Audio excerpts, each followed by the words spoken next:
వాహనాల లోపల విశేషమైనటువంటి వాహనమే రథము. రథస్య కేశవం దృష్ట్వా పునర్జన్మ నవిస్తే మనకు పునర్జన్మ ఉండదు. తిరిగినాయి మనము మా తాతలు కానీ ఎప్పుడు కూడా చూడలేదు 2 ఏళ్ల నుంచి. మళ్ళా ఆ పుణ్యఫలాన్ని వారి ద్వారానే లభించింది అనుకోవాలి.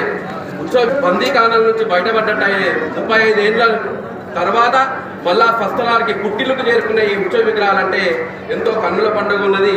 ఆ ఆనందము చెప్పనలవి కాదు. మరి అటువంటి ఉత్సవ విగ్రహాలు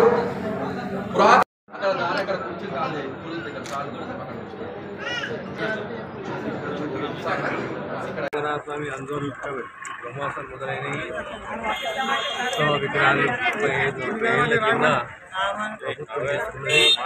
మళ్ళీ తిరిగి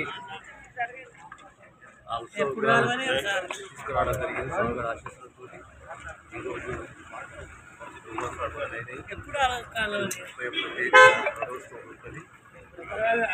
చరిత్ర మరిది చాలా ఉంటుంది.